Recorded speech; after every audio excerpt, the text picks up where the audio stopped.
Hello guys, कैसे हो आप लोग। तो कैसा रहा आपका शुरुआत। और आप लोगों ने देखा होगा कि मैं आपके इनकम टैक्स डिपार्टमेंट का जो इंटरनल एग्ज़ाम होता है उसके पॉइंट ऑफ व्यू से मैंने लेसन बनाना शुरू किया है। और मैंने प्रॉपरली स्कीम भी बताया है कि किस ढंग से हम पूरे चैप्टर और पूरे टॉपिक को कवर करेंगे ताकि हम डिपार्टमेंटल एग्ज़ाम को क्वालिफाई कर सकें। चलिए आज हम शुरू करते हैं फिर से नए लेसन को। और आज का जो टॉपिक है वो है अकाउंटेंसी का फंडामेंटल रूल्स, गोल्डन रूल्स, जिसको कि हमें समझना है।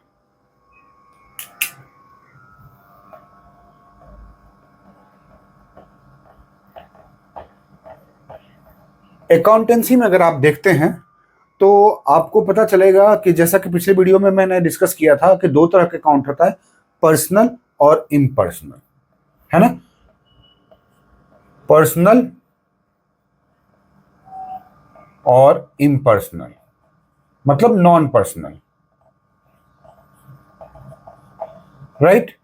लेकिन जब ब्रॉडली हम देखते हैं तो बेसिकली तीन तरह का अकाउंट यहां से डिराइव होता है, जो कि फंडामेंटल अकाउंट का डिवीजन है, कैटेगरी है। तीन तरह के अकाउंट्स के ऊपर ही हम लोग पूरे अकाउंट्स में काम करेंगे और उसी के ऊपर हमारा डेबिट और क्रेडिट सिस्टम वर्क करेगा। तो चलिए इन दोनों को मिला के जो तीन तरह के अकाउंट्स क्रिएट होता है वो है, पहला एज यूजुअल पर्सनल अकाउंट, दूसरा real account, and third one is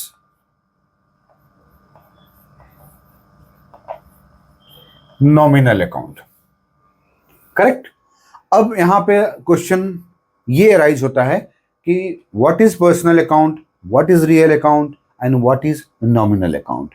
how can I identify that this is personal account, this is real account and this is nominal account. आपके डिपार्टमेंटल एग्जामिनेशन में ये भी पूछा जा सकता है कि इस इनमें से कौन सा रियल अकाउंट का एग्जाम्पल है या इनमें से कौन सा रियल अकाउंट का ये एग्जाम्पल्स नहीं है, राइट, नॉट एग्जामिनेशन। सो इनमें से कौन सा रियल अकाउंट का एग्जाम्पल है या इनमें से कौन सा नॉमिनल अकाउंट का एग्जाम्पल है, इसी को समझने के लिए हम एक प्रॉपर डिफिनीशन के तौर पर आगे बढ़ते हैं।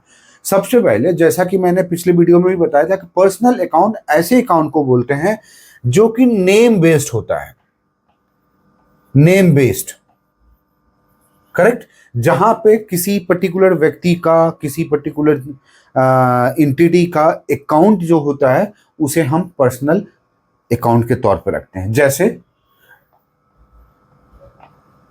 Ram's account,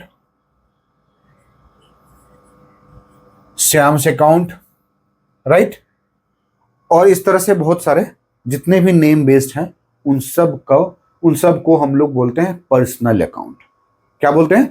personal account. मतलब पर्सनल अकाउंट के डिफिनीशन के तौर पे इतना ही ध्यान रखना है कि अगर किसी पर्टिकुलर एंटिटी के लिए, एंटिटी के ऊपर या व्यक्ति के ऊपर किसी अकाउंट का नाम बना हुआ है तो उसका मतलब है कि वो पर्सनल अकाउंट है, राइट। अब सेकंड है रियल अकाउंट। रियल अकाउंट किसको कहते हैं? रियल अकाउंट एसेट अकाउंट को कहते हैं जिसमें कैश और एसेट का इन्वॉल्वमेंट होता है। कैश और एसेट, जिसको टेंजिबिलिटी के आधार पर अगर देखें तो जितने भी एसेट्स हमारे अकाउंटेंसी में आता है या जितने भी हमारे ट्रांजैक्शन में आते हैं और अगर वो एसेट से रिलेटेड है और कैश से रिलेटेड है तो हम क्या बोलेंगे उसको? Real account. मतलब क्या हुआ कि एसेट और कैश, इन दोनों को रियल अकाउंट पे। साथ में मैं आप लोगों को हमेशा बोलता भी हूं और अभी फिर से रिपीट कर रहा हूं कि आप लोग इसे नोट करते जाइएगा, then only you will be able to remember all the things at a time. क्योंकि जब आप क्लास ये देखते हैं तब आपका एक प्रॉपर कंसंट्रेशन होता है। जब इसी चीज को नोट्स के तौर पर अगर आप देखेंगे तो आपका सेकंड रिवीजन होगा, जो कि आपके माइंड में इस ढंग से अंदर चला जाएगा, इनकलकेट हो जाएगा कि आपको लगेगा कि ये सारा चीज तो बहुत ईजी है समझने में, right. So real account, asset account और कैश अकाउंट को रियल अकाउंट कहते हैं। अगर कहीं पे भी इस तरह का एसेट से रिलेटेड कोई मैटर आया तो आप समझ जाइए कि we are talking about real account and you have to identify real account. And third one is nominal account. Nominal means it can not be felt, right. जैसे अगर किसी तरह का इनकम है, इनकम का अमाउंट हमें फील होता है, लेकिन income we cannot touch it, this is not tangible, right. तो इनकम और लॉस जो होता है वो हाइपोथेटिकल वे में होता है। कैश तो कैश एक मेजरमेंट यूनिट होता है, जैसा कि हम लोग जानते हैं कि लॉस कैसे बोलते हैं, हम लोग लॉस बोलते हैं एक मेजरमेंट यूनिट के आधार पे, कि अगर कैश में कहते हैं तो कैश के आधार पे मेजर करते हैं, अगर अदर यूनिट को लेते हैं, करेंसी का किसी और यूनिट को लेते हैं तो बोलते हैं कि डॉलर में लॉस हुआ, या केजी में लॉस हुआ, या मीटर में लॉस हुआ। Whatsoever unit you are taking up, that will be the base to measure the loss और इनकम और समथिंग एल्स, करेक्ट। तो नॉमिनल मतलब ये हुआ कि जितने भी इनकम है, इनकम और गेन फर्स्ट, और जितने भी एक्सपेंडिचर है या एक्सपेंसेस, एक्सपेंसेस और लॉस, इन चार आइटम को अगर आप ध्यान से देखेंगे तो आपको नॉमिनल अकाउंट में कभी भी किसी भी तरह का प्रॉब्लम नहीं आएगा। हम आगे चलेंगे तब एग्जांपल के तौर पे भी हम बताएंगे आपको, राइट। चलिए अब हम यहां पे आते हैं इस डिफिनीशन के बाद इसके गोल्डन रूल्स, जिसको बोलता है अकाउंट्स का गोल्डन रूल। अगर गोल्डन रूल आपको पता है तो जर्नल एंट्री से लेके पीएल अकाउंट तक सब जगह आप उसका मीनिंग समझ जाएंगे कि क्या कह रहा है पीएल अकाउंट में, क्या लिखा हुआ है बैलेंस शीट में, उसका मीनिंग क्या निकलता है। क्योंकि जब तक हम गोल्डन रूल नहीं फाइंड आउट करते हैं या नहीं जानते हैं, we can not analyse the whole account system, isn't it? इसलिए आप देखिएगा हमारे डिपार्टमेंट में, आपके डिपार्टमेंट में क्या होता है कि जब कोई सीए आता है, कोई प्रेजेंट करता है अपने केस को, अगर वो अकाउंट्स से रिलेटेड मैटर को प्रेजेंट कर रहा हो और अगर सामने वाला ऑफिसर या हम सब कोई भी अकाउंट्स को नहीं समझ पाते हैं तो उसे या तो लेमैन में समझाना पड़ता है या वो हमें फूल बना के निकल जाता है, राइट। तो वी शुड नॉट एज्यूम कि हमको सब आता है, हमें लर्न करना चाहिए। इसलिए personal, real account, nominal account को समझना चाहिए और उसके बाद डेबिट और क्रेडिट का क्या मीनिंग होता है, जैसा कि वीडियो में मैंने बताया था ना पिछले टर्मिनोलॉजी में, कि डेबिट का सिंपल मीनिंग माइनस होता है, क्रेडिट का सिंपल मीनिंग प्लस होता है। लेकिन बहुत सारे ऐसे अकाउंट्स आते हैं जिसमें डेबिट में रिसिप्ट को दिखाया जाता है, मतलब प्लस हो रहा है, करेक्ट, और क्रेडिट में एक्सपेंसेस को दिखाया जा रहा है, मतलब माइनस हो रहा है।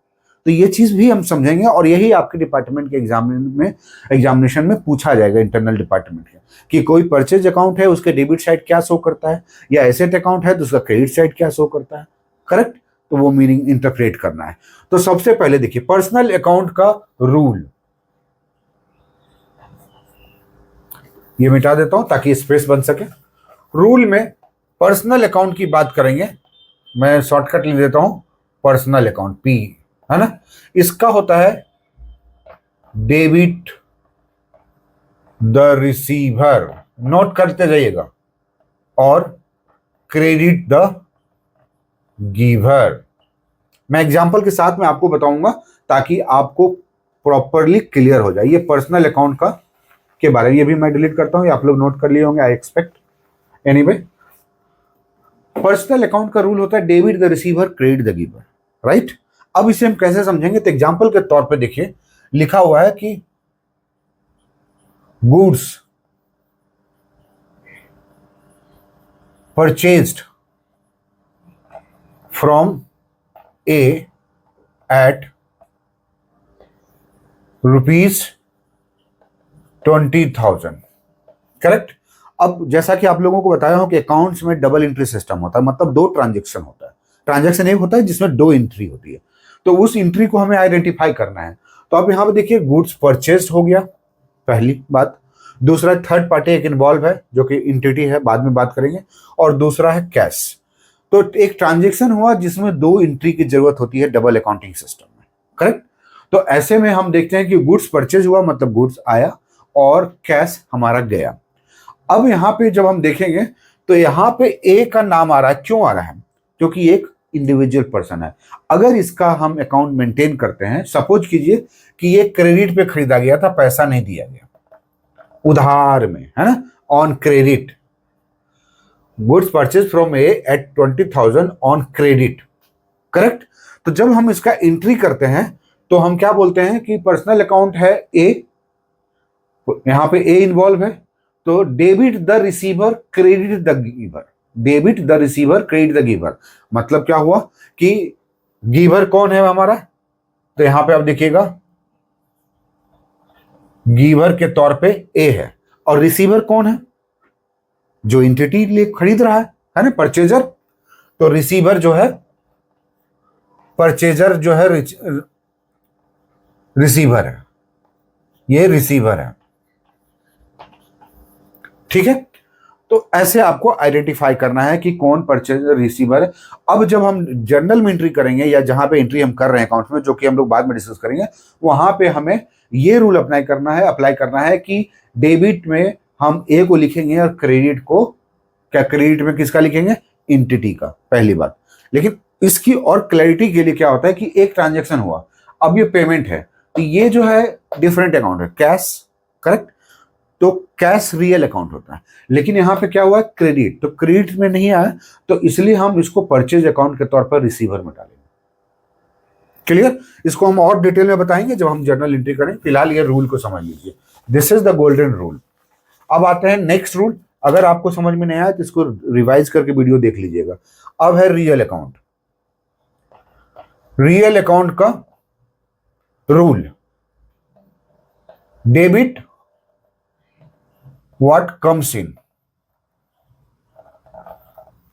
and credit what goes out। आप लोगों में से काफी लोगों को याद भी होगा, अभी जो हम लोगों ने एग्जांपल लिया था, goods purchased from A at ₹20,000 on credit. अब ऑन क्रेडिट जब हटा देते हैं तो जो इन्वॉल्वमेंट होता है वो क्या होता है, गुड्स परचेस्ड, जो कि क्रेडिट में जब आ जाता है ना, तो एंटिटी और इंडिविजुअल जिससे हम लोग परचेज करते हैं उसका इंपॉर्टेंस बढ़ जाता है, इसलिए उसको हम आइडेंटिफाई करते हैं। लेकिन अगर हम कैश में परचेज कर रहे हैं तो इसमें दो ही पार्टी इन्वॉल्व होता है, मतलब दो ही डबल एंट्री करना होता है, और वो होता है परचेज और कैश।